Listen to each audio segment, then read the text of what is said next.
Welcome to Worth Live and wishing you all a bright, healthy and positive new year. Thank you all for joining the first event of the year in the next normal series on how investment in open innovation can lead us to more accessible healthcare.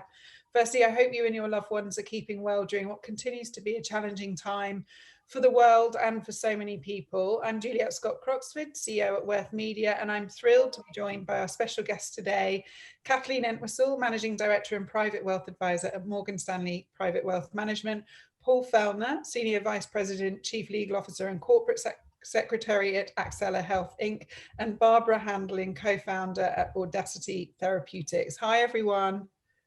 Morning. Good afternoon. Good morning, afternoon.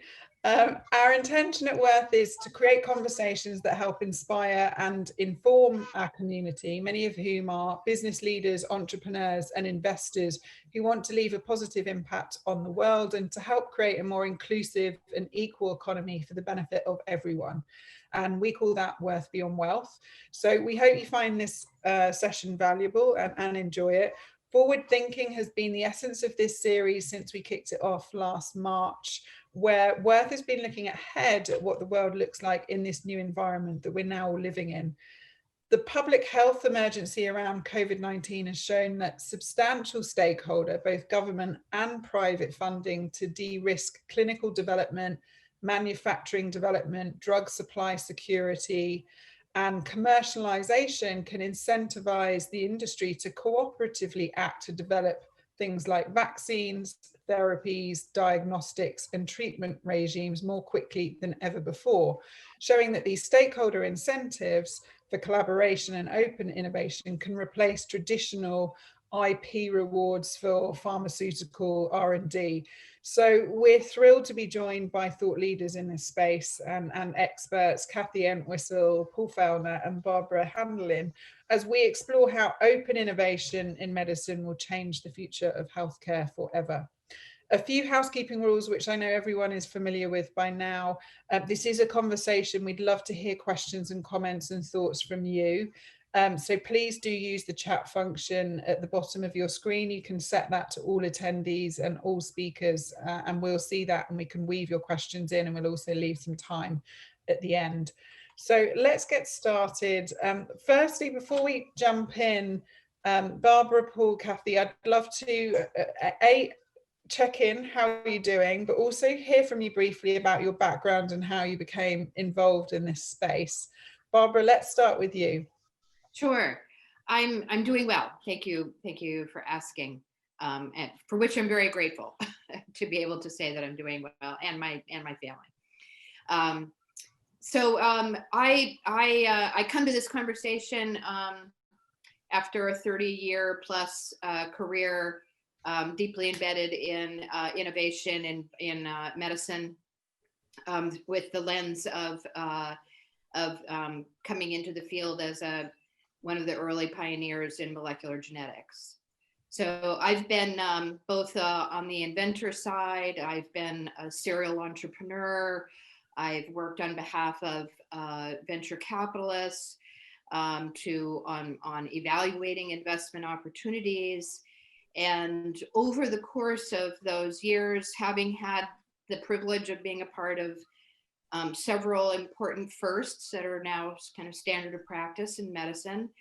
I also have been witness to, with dismay, at an awful lot of very worthy medicine that will never see the light of day because of the narrow pathway that we have established in the biopharmaceutical biotech industry for how we finance innovation.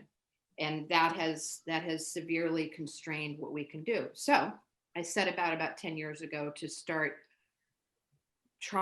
experimenting, innovating with different ways of financing and managing greater efficiency in our industry. That's how I got here. Thank you, Barbara. It's great to have you on here. And just talk, if you would, a little bit about Audacity Therapeutics.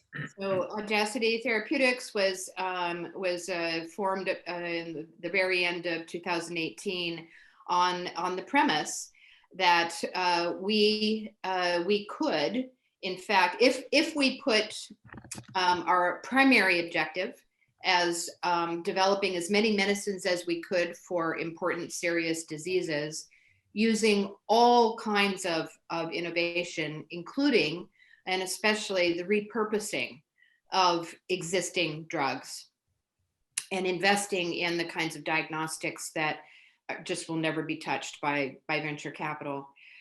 If we did that, and we sought to have some very different financial objectives, we would be able to meet this mission of more medicines for more diseases at what I like to call sustainable cost, to get away from the pricing reactionary phase.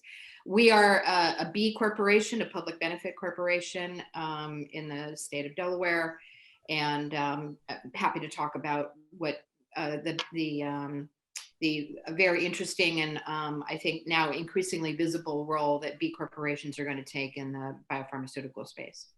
Thank you, Barbara. And we will be opening with a couple of poll questions for the audience shortly, just to sort of frame this conversation. Paul, I'd love to say hi and welcome to you.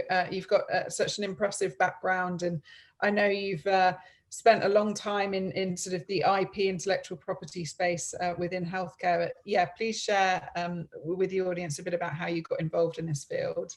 Yeah, well, thank you very much. And first, it's a real pleasure and honor to be joining you today. Thank you so much for the opportunity. I have been in the life sciences industry primarily from an intellectual property perspective for nigh on 30 years now. And I'd say there's a confluence of three factors that lead me to where I am today. The first is an overriding concern that I think is broadly shared by the industry and by critics of the industry alike, which is how can we ensure better access to life-saving or life-changing medicines for all people everywhere in the world. These things seem like fundamental no-brainers, and yet it's so difficult to achieve. The second issue was sort of related to that. Why is it so difficult to achieve, and what alternative models are possible? And actually, in my prior role as the head of intellectual property for Novartis Pharma, it was kind of an existential question. If you don't need patents, how are you going to develop drugs? Another line was repurposing. And to Barbara's point, one of the biggest resources we have for important medicines are the ones that already exist, but adapted into new indications, new therapeutic indications. The problem is the incentives for that are oftentimes missing. And so the thinking was, how do we incentivize that? And another stream was the whole notion that drives a lot of intellectual property strategy, at least in the biopharma industry, is one of exclusivity. How do I keep my stuff for me for as long as possible so my competitor doesn't benefit from it? And from a company competitive strategy, this is a really effective way to have a company build company value. But it's a terrible way to accelerate solutions for patients. And intellectual property actually provides the foundations for an alternative model as well. Still depends on strong intellectual property rights, but leveraged for sharing instead of exclusivity. And you still need to compensate the companies doing this highly risky work. But if you did that, you could ask for something in return. All of this, I think, winds up to Barbara's point, a sustainable way forward, but not just sustainable from the perspective of the healthcare system affordability, which is truly important, and also access, but sustainable from how are companies that adopt these different models going to continue working, because purely nonprofit models don't usually work. Sustainability means that there's sufficient profitability to attract capital and to drive things forward. I actually think that these new models will prove so competitive versus the existing model, and the profitability, even at lower costs or prices for medicines, will be attractive, that the smart money is going to go into the new models because they will disrupt the system and and you'll have the traditional entrenched players chasing this system. Now, we're not at the tipping point to get there yet, but I'd like to be there. And that's why, in addition to my role at Excella Health, which is, you asked before, we're harnessing basic biomolecules, the endogenous metabolic modulators like amino acids, to potential therapeutics. So it's an ultimate repurposing of the most fundamental molecules in biology. I started a company called Revision Therapeutics, which is repurposing innovative medicines for ophthalmic indications. And our aspiration is to do that in a way that leverages the challenges and opportunities of repurposing for more accessible drugs that are priced at a point that makes them more accessible, but still preserves profitability. This isn't the idea is not to create a charity, but a self-sustaining company.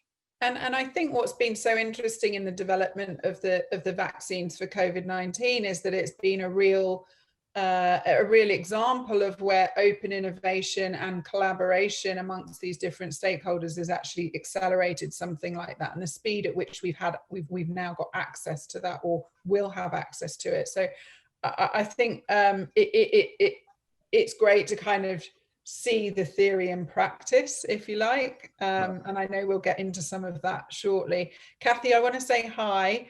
And if you would mind introducing yourself to the audience and sharing a bit about your background and your interest in this area as well. Sure. First, I will put out there right away, I'm not an expert in the area per se at all, and very excited to have Paul and Barbara here to share their expertise. What I'd say where my wheelhouse is helping C-suite executives and founders with their personal financial picture, helping them to put together their priorities when it comes to goals and values, and create a financial plan, investment plan, so forth for them. Also with their companies, potentially to help bring resources that we have at our firm to them to help them, with more consulting and business decisions around what they're creating. So that's what I do. I work at Morgan Stanley Private Wealth Advisor. I built a business over the last 20 years after being a stay-at-home mom for about 11 and a half years, and seeing the need for financial education and taking that as the foundation to helping people build their financial picture without a lot of stress or concern, because knowledge is power. So that's really where I take it from. Thank you, Kathy. And yeah, I know you're not an expert in the healthcare space, but you're an expert in many other areas. And also, I think it's interesting to think about the investment opportunities around this space. Absolutely. Well. I know we'll get into that. So we're going to start with just to frame the conversation. I know Molly, our producer, is going to put up, I think, 2 questions that we're interested in getting results from the audience. The first one is around what are you most curious about when it comes to the current healthcare space. Vaccines is obviously something that we're talking about a lot right now. Repurposing and why it takes so long, how to know what healthcare innovation is worth investing in beyond a pandemic. So yeah, we'd be interested to kind of get people's thoughts on that. It might not be any of those things. And as we're just waiting for the results on that, Paul, let's start with how did 2020 change how stakeholders invest in healthcare? And we can just see some of the results here around actually what people are interested in is innovation and knowing what investment opportunities exist in this beyond the pandemic, which is actually interesting. I thought it might be vaccines coming out the highest.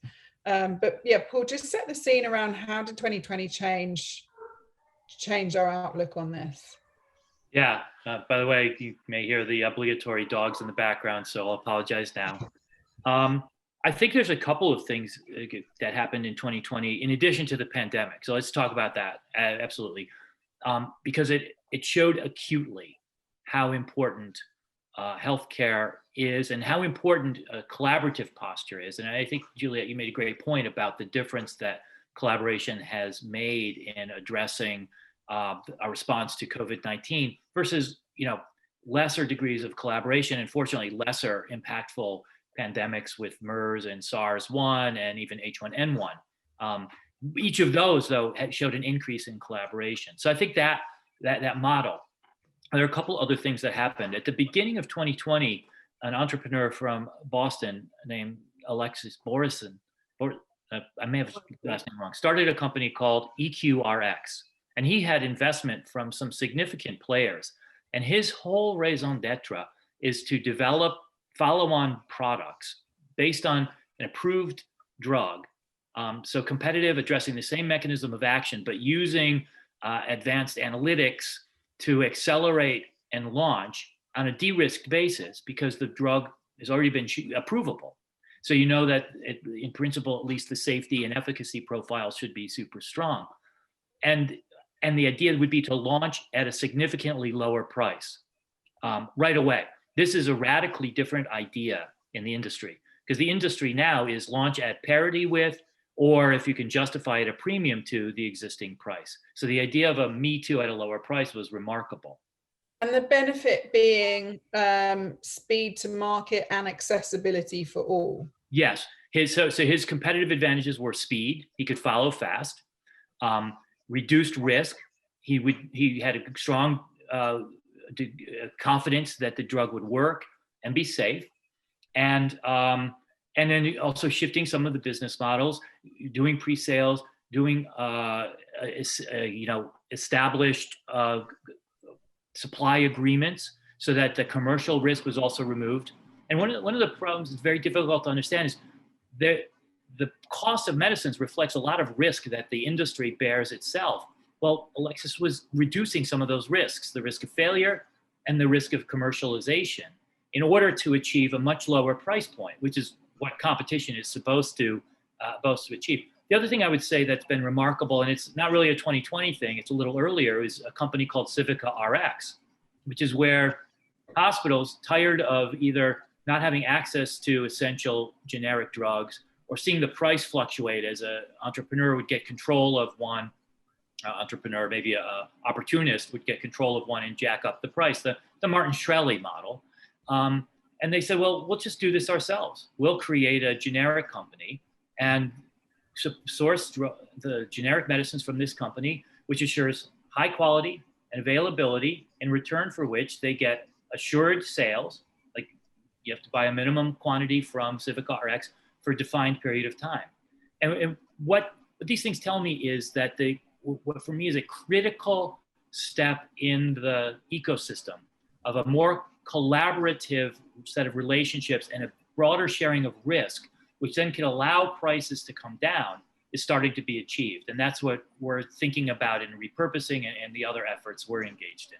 And Barbara, what were some of the biggest sort of changes that you saw in 2020 as it results to, as it leans into kind of investing in healthcare and the stakeholder piece? Yeah.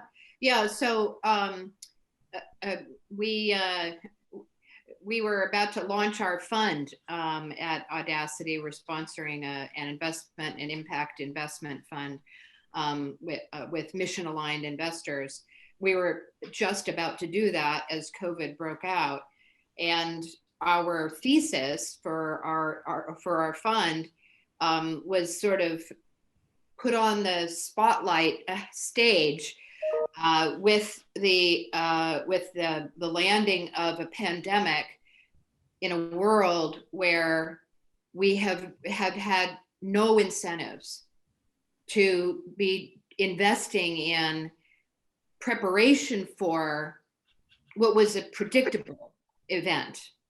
Healthcare, public healthcare, infectious disease experts have been planning on their side for a pandemic, but there's been no incentive to be proactive about getting diagnostic tests to a sort of just-in-time state of development.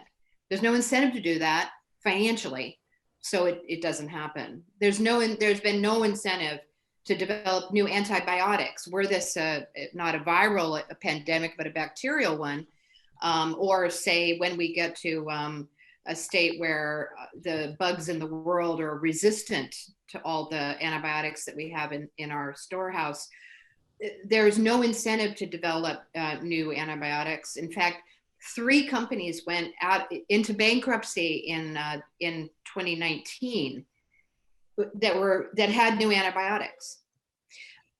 There's also no incentive to be ready for with vaccines. A lot of this could be sort of within 20 yards of the finish line,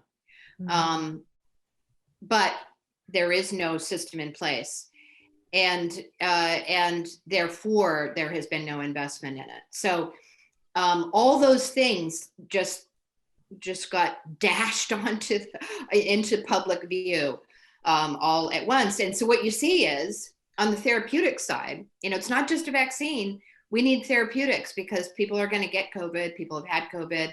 People are still getting COVID. We need therapeutics. And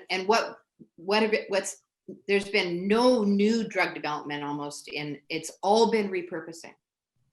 Because it's existing drugs. Sorry, go on. Of existing drugs. Yeah. Because, as Paul was describing, if it's an existing drug that's already been in phase 1 clinical trials, which if not all the way through, we know it's safe. And we don't have to, we've already invested all the time and effort to create a molecule that can be given to humans. And if we can show that it's effective against COVID. So we're seeing an emergency, and this is kind of human nature. We don't do things that are not strictly in our personal interest until we really have to. So you've seen the rapid emergence of repurposing as, geez, why have we not been doing this? And the large scale trillions of dollars of public finance, government finance, now pouring into 2 things. One is the development of vaccines, and the other is it has been a mad rush to deal with the crisis that we are already having in the manufacturing of drugs. So we can talk about that if you want, but came together. That makes sense. I want to come to our next poll actually for the audience, because vaccines are top of mind right now. So we're just going to put the next poll up around how much do you trust the COVID vaccines that are out right now? It would be interesting to see where people are at with that. And because it's top of mind, I want to discuss what it takes to develop a vaccine and bring it to the public. What we don't see that everything that goes on, and we don't get to see prior to distribution. How has Moderna and Pfizer changed the typical vaccine path? Let me start on that one. Yeah, and I was just looking at the results. Actually, I think the majority are in the camp of anything to end this pandemic, but also with some undecided as well. I'd say they're not wrong, and they're not putting themselves at danger. The differences in this circumstance are the sense of urgency is great. But we saw this with H1N1, and I was at Novartis at the time. It had a vaccine division, and that division and resources were allocated from other divisions as well to move on a H1N1 influenza vaccine as quickly as possible. So we've seen the industry mobilize in response to infectious disease threat like COVID-19 in the past, and do it in a very effective way. Now, a difference though is we've been making flu vaccines for decades, and we've never successfully made a coronavirus vaccine ever. So that was an open question. The second piece is in Pfizer's case, they had the resources. In Moderna's case, the government directed the resources. So it wasn't a question of allocating resources. They said, this is our priority, and had the resources available to make it a priority. Another advantage that they had was just this where we are today. Technology's advanced. Their particular technology can be really fast in getting to a vaccine candidate. on the flip side, I think FDA, after real questions about whether it was going to be able to do this, ended up at the place where FDA has been for the last, since it was formed, as the premier regulatory authority in the world that absolutely insisted on safety before anything would go into the general population, and then evidence of efficacy as well. So I think we had a confluence of factors that allowed this to happen, not the least of which, though, was the technology has advanced to the point where we can make this happen in ways that simply weren't possible a decade or 50 years ago when vaccinology really came into being. And then, Barbara, do you think it's possible for us to begin seeing vaccines be developed this quickly with heightened investing? Well, I just want to say that in actual fact, we should remember that this enormous investment in this new mRNA based vaccine development technology was a pretty high risk investment. There's never been a vaccine made this way, and Moderna actually had a 30-year history of trying. They've tried before with SARS. They've tried before with against other viruses, never successful. So the decision to finance that as one of the primary ways that we would go about it was an act of desperation, really. It was saying, well, this is potentially the fastest way. And so even though it's never been done, let's put a lot of horses behind it. And what we have experienced is what we hope will be a highly effective vaccine. The trials that were run were of a reasonable scale, but not of the scale, and certainly not of the duration that we would have required in the past for a vaccine approval. And Paul made this point to me on the phone earlier today, that these vaccines have not been approved. They have been allowed to go forward under emergency authority. Oh, that's interesting, Barbara. That distinction is very, very interesting. And actually, if you wouldn't mind, one more question. So if we did this, as a reaction, and in terms of why do you think it's worked this way this time? Like, the fact it was a high risk, it seems like it's going to maybe work out better than we would have expected. Yeah. And then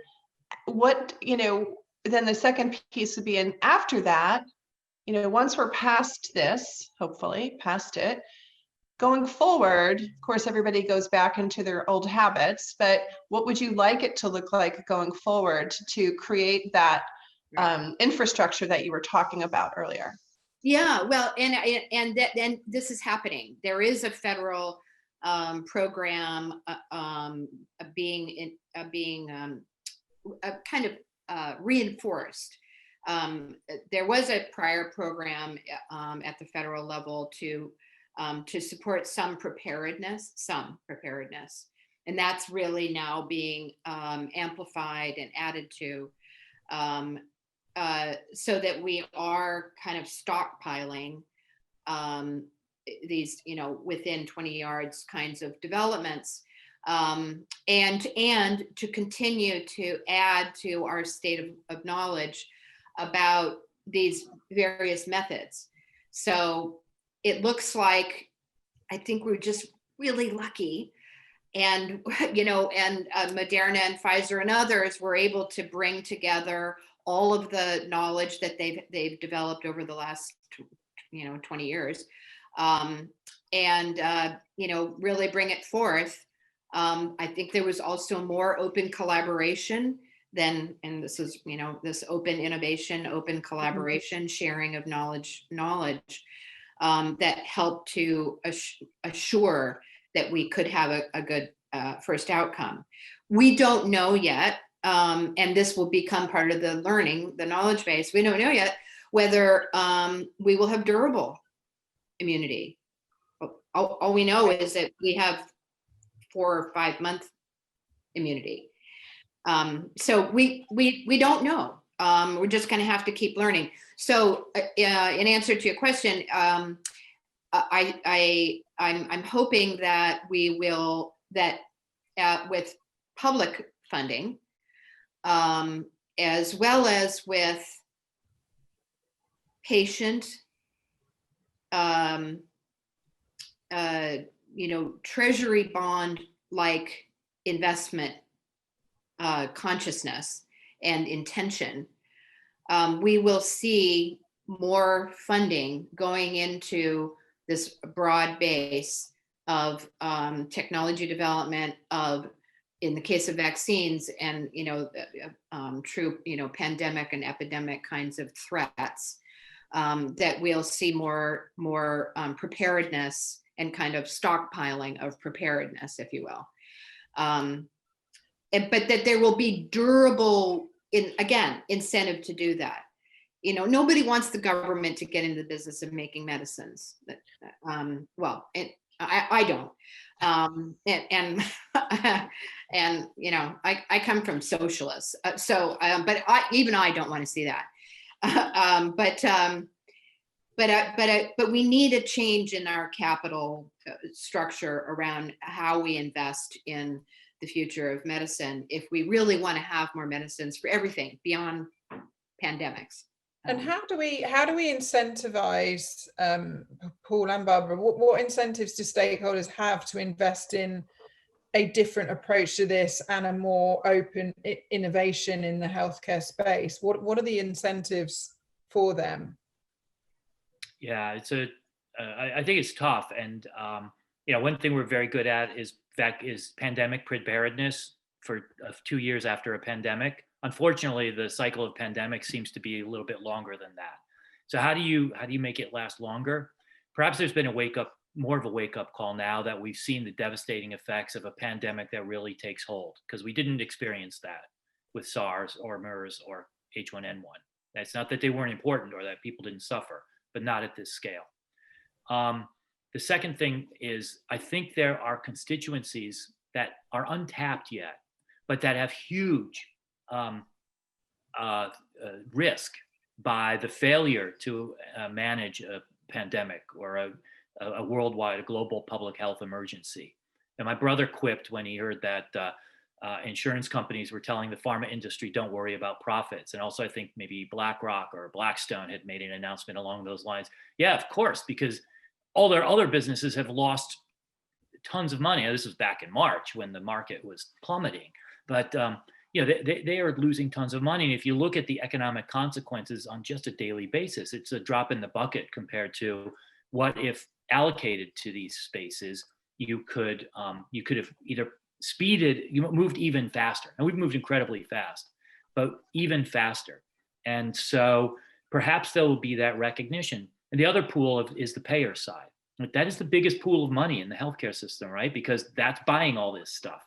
And it all breaks down, but that's the source of money. I think if payers, insurance companies, patient interest groups, foundations, and governments, which are, even in the United States, the biggest payers of healthcare costs, put a little more money into the front end in return for more drugs, especially through repurposing, more certainty on the commercial side, so that you don't have to invest more money as a pharmaceutical company in marketing and sales than you do in research and development, and share some of that risk. That's a drop in the bucket compared to the back end costs that they have to pay. So I think if there's recognition of the value of this investment by people who are financially harmed when you have a pandemic, or even when you just have bad healthcare outcomes, we can move a lot further, a lot faster. And is that investing more in the front end, de-risking the development and commercialization process? Yes, yeah. There's two ways payers can help. One is putting money into the companies so that they have the resources for development, but development fails, so you have to be prepared for that. And that's a tough thing for a lot of investors to face. And the second piece is, we'll commit to making the product available. Right now, even the pharma companies are left to teach doctors about a new medicine. And that strikes me as very odd, because the system in principle should be advantaged by the availability of a new medicine, but the system generally is doing nothing to make those medicines available. So it falls on the industry to do it, which is why marketing and sales spend in a company exceeds R&D spend. That's a manageable travesty. Right. Barbara? So many things to add on to that. But let me just say that this sort of simple question or simple puzzle that has driven, what I've been doing in the last 10 years, which is the sort of the day that I woke up. It's sort of like that the quote from oh gosh, who is it? Who said that the day that he woke up as sitting on the board of directors of a company and realized that as an investor, and realized that the purpose of the company wasn't actually to make more profits. The purpose of the company was to make shoes. And all this time he's been thinking only about how we're going to make more profits, instead of about the real purpose in sort of human, in human commerce of the company. And that's the premise from which we say, if the purpose of the company is really to make more medicines to treat more serious diseases, and I'll just throw out this factoid, we do not have effective or any treatment for 90% of described human diseases or conditions. Only 10% of human diseases and conditions have any therapy, effective or not. And that's just that's a stunning fact. Yeah. And why is that? Okay, it's really hard to make new medicines. And human biology is very complicated, and even though we have all these sophisticated, very exciting new ways of understanding it, we still are mucking about, in the dark in a lot of ways. But the things that we choose to work on is driven by the requirement that we have placed on the industry that you must be one of the most profitable industry sectors on the planet. Why couldn't medicine, the making of new medicines, be somewhere more in the middle of high profitability?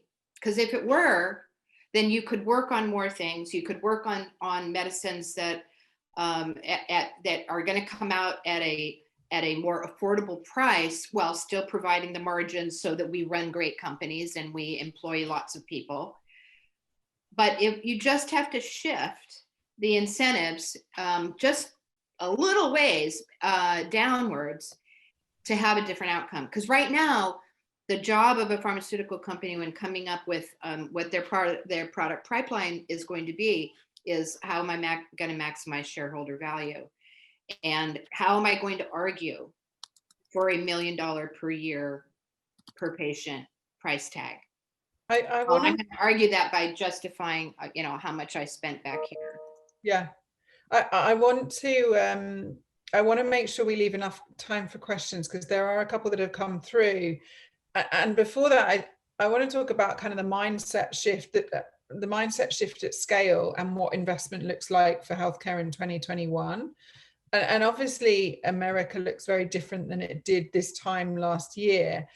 How do you think we can expect investing in healthcare and healthcare innovation to evolve this year? And Kathy, I'm intrigued, with your clients, are you seeing a heightened interest in this space, or has there always been a heightened interest in this space? Because it feels to me like everything that's happened, actually, when you talk about open innovation and inclusive stakeholding, it feels like the general public are much more aware, given what we've just been through. And I'm curious as to how that impacts the investing side.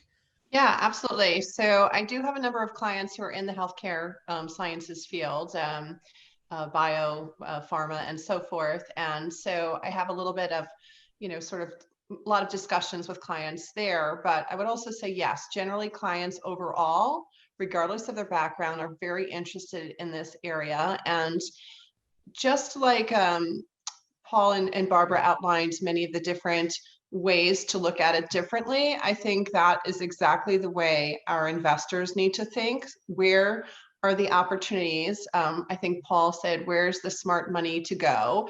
It's my job to help figure out where that money should be going before it becomes overvalued. And at the end of the day, thinking about the types of companies that can be thoughtful, maybe expand a little bit more proactively, as Barbara was saying, and not being so, focused on the one-hit wonders, and not through that little narrow sort of pathway, but more of a more broad way of getting business accomplished. So yeah, I think that also we've talked about it a million times, but also the companies that can use digital transformation to benefit their businesses.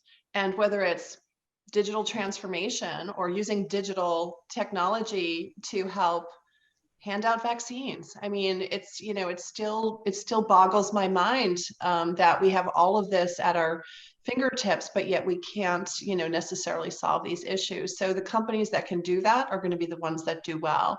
I would also say from an investment standpoint, it would be very interesting to hear like a minute or two from Paul about, the company he started and what that type of, what that looks like for him. And also for Barbara, for the company that she has with the new fund she was mentioning. I'd be interested in hearing about it, because for me, being a sponge and learning from the experts is how I take it back to help my clients make smart decisions about their money. Yeah, if that makes sense. It does. Paul, let's start with you. What does investing look like in this space and innovation in this space going forward, and particularly with the company that you formed? Yeah, so thank you for that question. Our lead product is actually a rare disease product, but we're repurposing an established molecule that has a strong safety profile and is made at pharmaceutical quality. So that's like two legs of the equation that are already solved.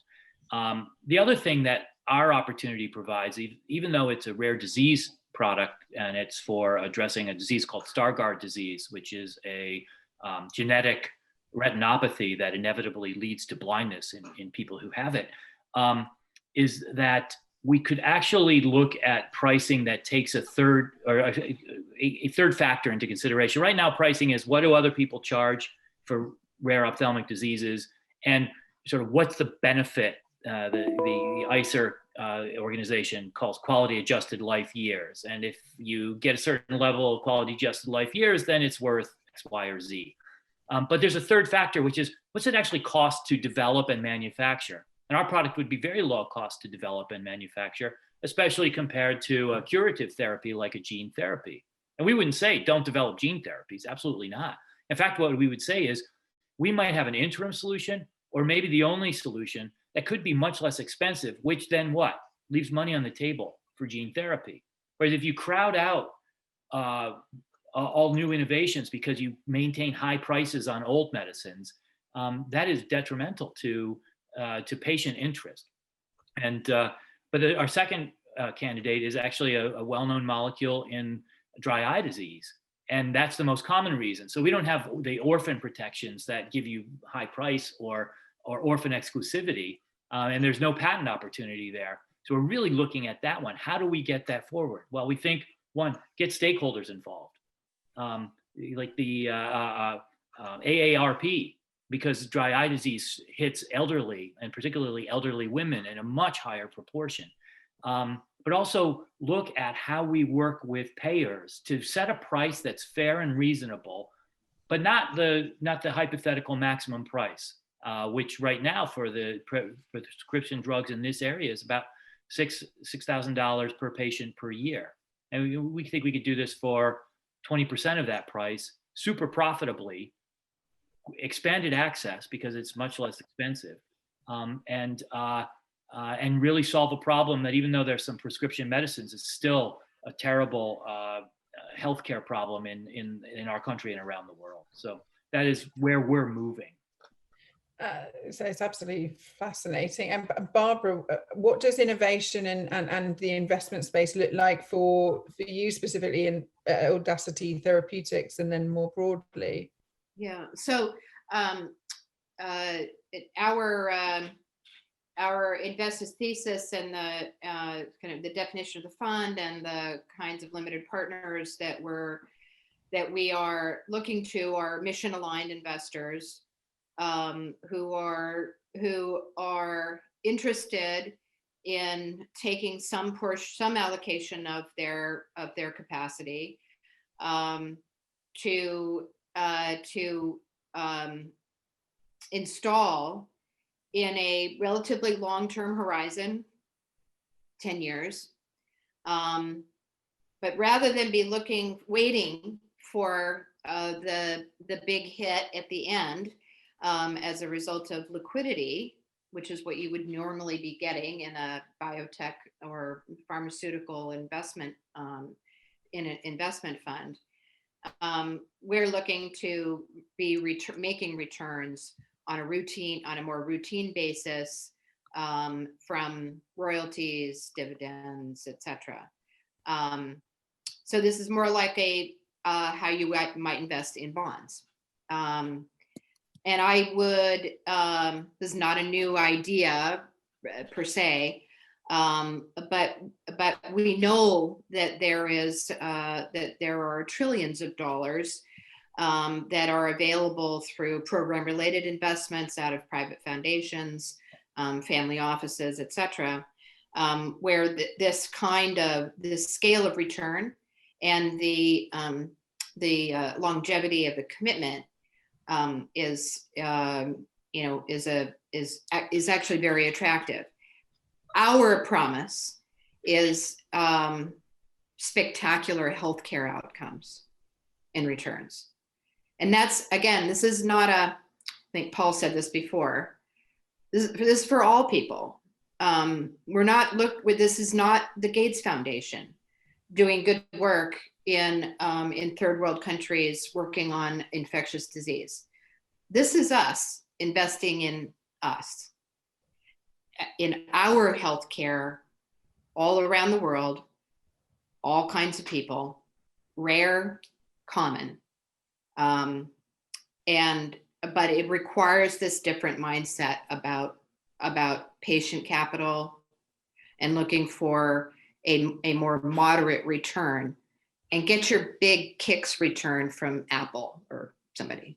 Yeah. And I just want to say one other thing, which is another implementation of this premise is something that you all can go and look up, which is the work of Karen Petru in Washington, D.C. She's a quant.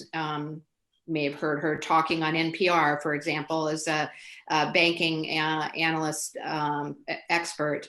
Karen has a rare ocular disease that causes blindness. And when she woke up one day and said, wait a minute, how come there's no cures for blindness, despite all this work in genetics and molecular biology and blah, blah, blah. And she took a look around and said, oh, I get it. It's all about the money. So she had took on a huge task, and you can go look up the work that they're doing, introducing the I bond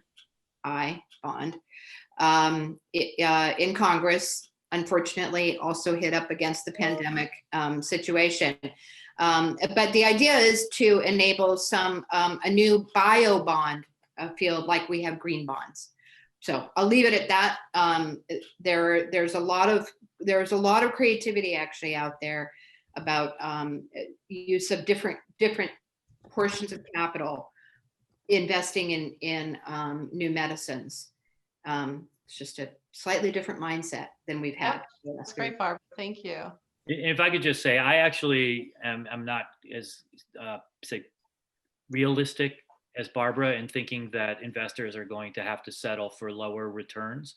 I think they can expect decent or even attractive returns in the healthcare field from companies that are redesigned to spread risk around, thus maintaining profitability, especially through repurposing, decreasing risk, and overall becoming more super attractive investments that will reward those who've taken the chance, plus which, if you stay in the traditional companies that are going to have a tough time making these adjustments, you'll do much better than other segments of the sector, as we've seen in other innovative, disruptive industries. And I think there's a huge potential for disruption in biopharmaceuticals that still preserves a highly profitable, fairly profitable, fair in terms of fairness, model. And one other area which we sort of started with, and I think is important to note, by leveraging open innovation, you have the potential to sorry, my phone rang and shut my screen off, so I guess I lost there. But open innovation can also seriously reduce risk and waste of money. Yeah. So so these companies that engage in these processes are going to be way more competitive. And I was just reminded of an article in the early New York Times Magazine in early December called "The Culture of Forests," and it's how cooperative interactions actually result in stronger forest ecosystems than if the plants were each competing against each other ruthlessly for their own square of sun and piece of earth. And I think if we think about adopting the healthcare system to a more collaborative, not single system, we can't have that, but the different players in a more collaborative posture, we can achieve a lot more quickly at lower cost, which would then inure to access and overall impact in the environment. That's great. Thank you both. I want to go to a couple of questions now. There's a great one from Olga Gagula around innovation. Thank you very much for raising my question. I didn't expect, to be honest. What I thought and what I can see is that we are heavily dependent on private pharmaceutical companies now. We are waiting for them to develop COVID-19 therapeutics, vaccines, and treatment. And it seems that they're controlling the narrative. They setting the price. They are controlling the distribution of the products. So it seems that they don't want to change the current system. It feels like that. And what do you think? Is it possible to move from this close innovation or semi-close innovation, when companies concentrate on their own development in their own laboratories, or collaborate with university, as for example Oxford University and AstraZeneca, and move from this close or semi-close innovation to a more open innovation, which was discussed that we actually can achieve much more and much more faster than with this current system of innovation. Thanks, Olga. So yeah, Paul and Barbara, thoughts on how we shift pharma companies from sort of a closed innovation system to an open innovation system? Competition.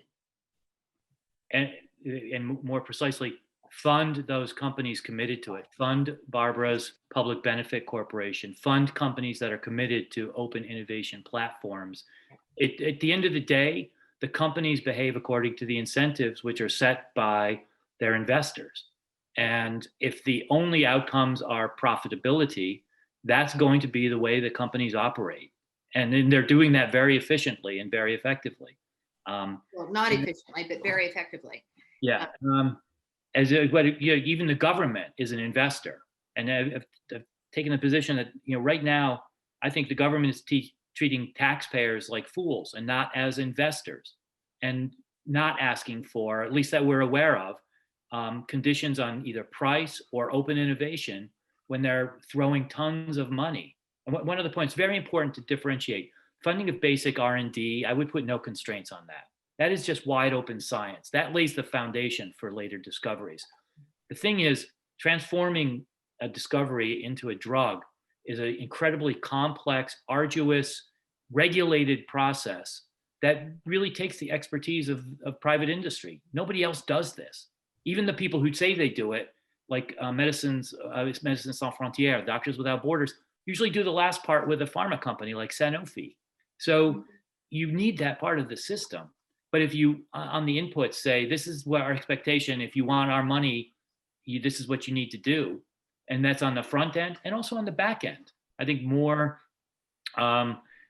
discipline by payers is also, it's coming, right? So you investing in healthcare, look at the companies that are prepared to be profitable in a world where payers aren't just going to shell out whatever's asked. They're going to demand more.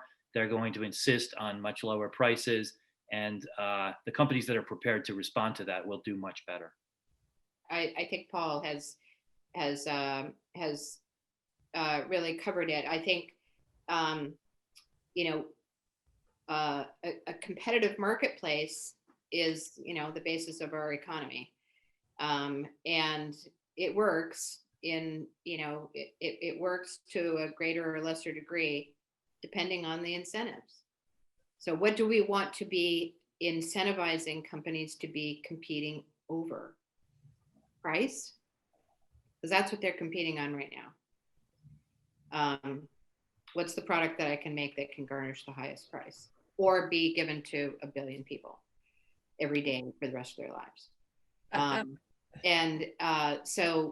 So yeah, put your money behind companies that are really focused on developing a great business, a profitable, sustainable business. And I would add to this a potential provocateur, which is maybe we should take a step back from thinking that the Holy Grail is to go public. It's a kind of good old fashioned business model. Yeah. Just keep it private, because once it gets to Wall Street, guess who's making the list of drugs that we're going to have? Wall Street.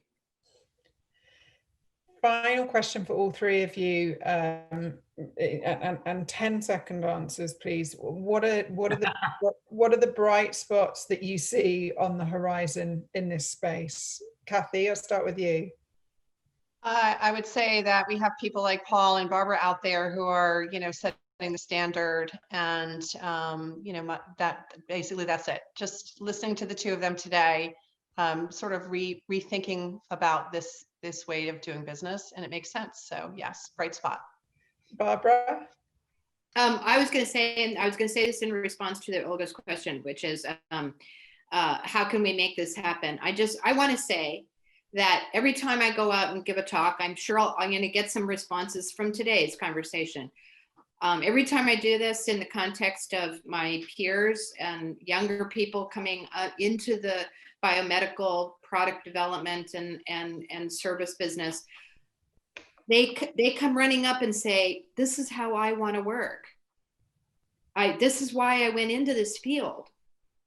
I didn't think I had to be constantly justifying myself by how much money we were going to make. So please be successful so I can come work there. Millions of people in this industry want to work this way. Yeah, it's a really good point. And Paul, wrap it up for us. Yeah, no, I think the remarkable good luck that came out of investment in and a foundation of great science in terms of the COVID-19 vaccines is a huge bright spot, because it provides confidence. And I think with confidence and the knowledge that by thoughtfully and mindfully investing in healthcare, we can achieve great results. And that means the potential to make the changes that are going to be necessary to sustain the system. So that confidence for me is the bright spot. Yeah, I can agree. Well said. Yeah, absolutely. Paul and Barbara, thank you so much for such an important, and you're clearly such experts in this space, and it's a privilege to have you on and to hear from you and talk about the future of healthcare, because it's such an important topic. And a special thank you to you, Kathy. Kathy Entwistle is our partner for this series and a private wealth advisor at Morgan Stanley Private Wealth Management. So thank you so much, Kathy, for your support. And most importantly, thanks to all of you that tuned in today. We will be sharing the summary of this conversation in our newsletter on Sunday for anyone that missed it or anyone that wants to re-listen. Thanks for your great questions and for your great comments. Please do share any feedback with us. We'd love to hear from you at community@worth.com. Join us next week, same time, Thursday the 14th at 12 p.m, where we'll be discussing the changing dynamics in the venture fund market with Kathy, along with Jim McCann, chairman at Worth and chairman and founder of 1-800-Flowers, and Slava Rubin, founder and managing partner of Humbition and founder and CEO of Indiegogo. So that will be a great conversation too. You can register for this on worth.com/events. And in the meantime, be kind, stay safe, stay healthy, and enjoy the rest of your week. Thank you everyone so much. Thank you, Juliet. Yeah, Thank you.